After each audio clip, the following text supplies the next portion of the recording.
féminin. Ces hommes aujourd'hui qui n'ont pas assez de temps pour les femmes, est-ce que vous savez que nous on a besoin d'un GPS qui a la voix masculine?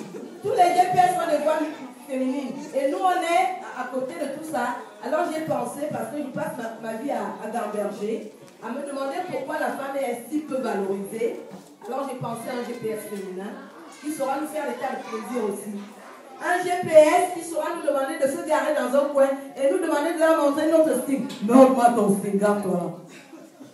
Et nous, on va se garer, carrément, on lui montre le string. Et puis, il nous dit, pourquoi tu mets des couleurs sombres? Essaie de mettre des couleurs chatoyantes, genre vert, rosé, vert marron. Et puis, le soir, quand tu rentres chez toi, tu as écouté ton GPS. Quand ton mec veut encore t'emmerder, tu lui dis, casse-toi. J'ai mon GPS qui fait ma joie. J'ai plus besoin de t'écouter. Maintenant que l'été approche, il y a beaucoup de violeurs dans les salles, dans les aéroports, dans les gares. Alors moi, un matin, je croise un monsieur qui est tout beau, mais il a sa baguette entrouverte. Moi, je viens vers lui, je lui dis non, je ne peux pas le laisser dans cet état-là. Je croyais qu'il ne savait pas. Quand je l'approche, il me dit, madame, c'est pour vous. Je vous demande de regarder dans mon garage parce que là-dedans est garé une Lamborghini. Pour ne pas faire timide, je vais dans son garage. Je longe dans le garage, mais je lui dis, monsieur, moi je n'ai pas besoin de Lamborghini, moi j'aime les chars d'assaut. Si ce n'est pas le char d'assaut, si c'est une couleur, oui, ça passe. Mais ta Lamborghini, je n'ai pas de place pour ça. Et le monsieur était tellement déçu, je lui dis, refermez votre pantalon, c'est tout. Moi, j'aime pas les Lamborghini. Moi, si ce n'est pas le char d'assaut, parce que nous, on vient d'Afrique, on aime quand c'est tout. Alors la Lamborghini, rien à tirer. Pendant que j'ai fini avec lui, je croise un autre. C'est-à-dire que l'été qui approche là, les filles, faites attention. Hein. Ils ont des touches là dehors. Si tu n'as pas le cœur, tu t'emballes. Un autre que je croise, il me dit, madame, je suis un metteur enceinte. Je lui dis, pardon. Enceinte ou enceinte? Il dit enceinte et il me montre où il va me mettre enceinte. Je lui dis, monsieur, apparemment... vous n'avez rien compris. Moi, je n'ai pas besoin de me mettre enceinte. Je suis mariée jusqu'au cou. Et mon mari a osé me renouveler le serment pour 50 ans. Entre-temps, je n'ai pas de place. Allez vous débrouiller ailleurs. Mais surtout, n'allez pas chez les enfants. Parce qu'il y a aussi plein de pédophiles. Tant pis, hein. Le monde est comme ça. Vous êtes au courant de la débâcle de l'équipe de France, les Bleus. Vous êtes aussi au courant de la débâcle des équipes africaines. Heureusement qu'il y a encore le Ghana. On espère beaucoup sur le Ghana. Et puis après, il y a eu des tas de préjugés, des tas de gros mots aussi. Quand c'est un noir qui le dit, on en parle partout. Et pourtant, avant, va te faire. Il y a d'abord eu casse-toi pauvre con, la bite des noirs, l'Afrique n'est pas assez. On n'en parle pas. Ou bien le contrôle faciès. Des fois, je me demande si en France, on nous prend pour des cons, quoi. Le gars qui a pillé les États-Unis, là, est-ce qu'il était noir? Il s'appelait Christophe, non? Il a volé aux États-Unis. Allez voler même Arnold Schwarzenegger, le musclé, là. Allez frapper son argent. Mais dès qu'il y a un petit vol, black is man, black is man. On cherche les blacks. Faites attention, hein. On est tous français. Et on est très fiers d'être français. Quand je vois des Français qui me pompent l'air, je me demande s'ils m'ont même bien regardé. Qu'est-ce qui me manque? Musique. On va danser comme Cameroun.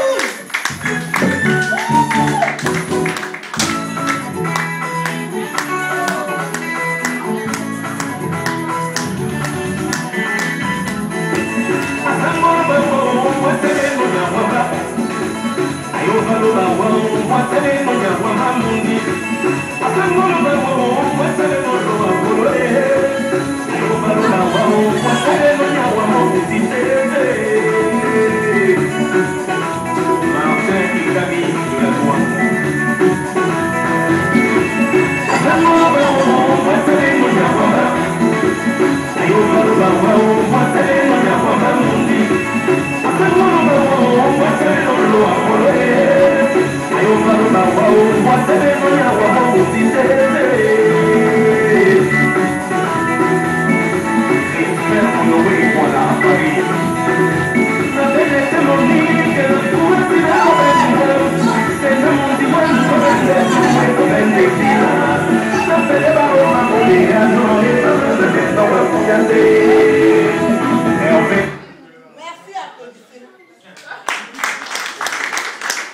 petite histoire qui s'est passée dans mon village. En France, on les appelle les trisomiques. Mais au Cameroun, on les appelle les toc-toc. Ils sont un peu... Il y a 2 ou 3 cases qui leur manquent. Mais c'est des êtres humains très sensibles.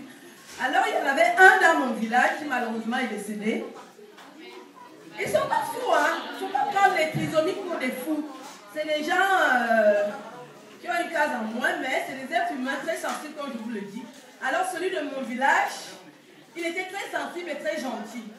Et vous savez aussi que les veuves, c'est des femmes très délicates, acariates et parfois méchantes. Alors, dans mon village, il y avait un notable qui est mort et qui a laissé son épouse. C'est le genre de veuve qu'on appelle veuve joyeuse parce qu'elle était nantie, mais elle voulait que son mari soit en vie. Il n'allait pas être éternel quand même. On est tous là pour mourir un jour. Alors, elle a perdu son mari et tous les 2 semaines, elle allait labourer la tombe. En Afrique, nous, on le fait. Ici, il y a les services d'hygiène. Mais nous, en Afrique, on prend une roue et on sac l'endroit où il y a la tombe. Alors, ce trisomique a remarqué qu'elle faisait. Et quand elle faisait, elle chantonnait. Elle peut chanter une petite mélodie, genre...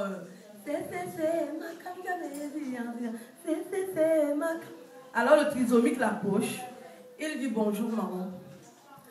Qu'est-ce que tu attends pour partager l'héritage? La dame lui dit, mais tu n'es pas le fils de mon mari. Il lui dit, moi, je n'ai pas besoin de maison. Tu as un héritage en toi. La dame lui dit, quel héritage? Il lui dit, ça, c'est l'héritage. Tu attends quoi pour distribuer ça? Il montre là. Ah bien, le trisomique. La dame, comme elle était tellement embêtée, qu'un trisomique lui dit ça. Parce que nous, on sait que ce n'est pas des gens... On ne va pas faire...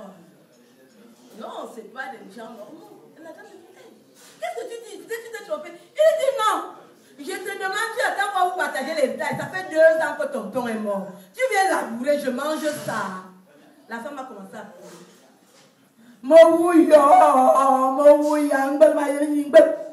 Elle pleure, tout le village arrive. Mais quand tout le village arrive, il faut bien raconter l'histoire au village. Mais c'est un trisomique qui lui a dit ça. Comment elle va commencer? Quand elle se rend compte que tout le village est derrière là, elle se calme. Elle dit, qu'est-ce que j'ai encore engendré comme ça? Alors elle demande, maman, pourquoi tu pleures? Elle dit, je ne sais même pas pourquoi je pleure. On dit, non, tu as pleuré, on est venu. Raconte l'histoire. Le trisomique revient. Vous entendez mon corps, elle pleure pas. Je ne vois que l'héritage, c'est quand. Elle va me donner les... Ah! Le trisomique. Il dit que vous croyez que je ne suis pas un homme. Je vais mourir comme ça. Le père m'a laissé. On dit que si le père meurt, l'enfant prend. Dès que le trisomique disait ça, tout le monde rentrait. Parce que là, on avait vu que le monde était à l'envers. Le trisomique allait faire quoi avec la femme? Il dit que moi aussi, oh non. Qu'elle me donne l'héritage. Je ne peux pas manger ça. Elle vient labourer. Le père est mort. Qu'elle me donne l'héritage. Alors un monsieur qui a aussi un peu d'audace lui dit, mais toi tu vas faire comment? Il dit, ah bon, hein? Donc depuis vous êtes là, il y a plus de 40 ans, je vais mourir comme ça. Mais elle se met là, je me mets aussi. Quand la dame a encore entendu que, donc quand mon mari est mort là, c'est le trisomique qui va le remplacer. Elle a pris ses bagages, elle est rentrée dans son village. Et tout le monde était scandalisé que même. Qu'est-ce que tu as fait comme ça, mon fils? Il dit non. Vous êtes là, vous perdez le temps. Moi, je vois le business. Il me faut ce business-là. Moi, je ne peux pas laisser, hein. Je ne peux pas laisser tomber. Et maintenant, on va faire un clin d'œil aux Camerounaises. C'est un très beau pays. Mais il y a aussi des races, des régions où elles ont des comportements typiquement pareils, quoi. Quand c'est les filles boulou. Moi, je viens de la province du Sud. Alors, j'ai des sœurs très caractérielles. Elles sont, comme vous me voyez là, très caractérielles. Alors, il y en a, quand elle dit qu'elle est intelligente comme moi, elle le fait vraiment. Quand elle dit qu'elle est conne, là, c'est autre chose. Alors, je voudrais vous parler des connes. Quand elle voit un mec, elle ne veut même pas savoir s'il a un visage humain. Elle veut que des sous. Monnaie, aïe monnaie. Alors, quand elle est avec sa copine, la conversation tourne seulement autour des rangs. Quoi tu m'as dit à Anyama, Adile monnaie, à Sayeve, Andi Saya. Il y a tout le monde. Il y a ta vie. Attends, regarde comment. Attends, regarde comment Katina a encore le miss. Regardez le visage. Encore le miss. Même si tu es entier, tu vas comprendre qu'elle a envie de dégager que s'il n'a pas l'argent, il circule. Encore le miss. A dit au maillot, et puis moi, je dis bien. Maintenant, alors, c'est du bazar. Ananda, Magaka, qui agwesme, agwemoni, agwebolo. Ya agweboni, Kaleni anyome ha. Ekwebe toyo, anyome ha. Mekwe toyo mechien, mekwe toyo. Et maintenant, c'est une fille de Marseille. Pardon. Vous dites que vous m'aimez. Vous avez des sous? Vous travaillez où? Vous n'avez pas de sous? Vous n'avez pas d'argent non plus. Et quand je vous regarde, vous n'avez pas de couilles aussi. Hein? Qu'est-ce que vous avez donc?